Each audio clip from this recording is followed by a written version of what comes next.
近未来小説ブラックカレント2000近未来小説ブラックカレント2070相田翔平作品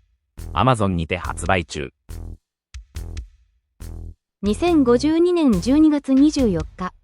惑星の大接近が地球を襲う人類史上稀に見る大災害により、文明は音を立てて海に沈み、人類は絶滅の危機に見舞われる。ブラックカレント2070、それは滅びた世界の中で希望を信じ、抗い、生き抜こうとする者たちの魂の叙事詩である。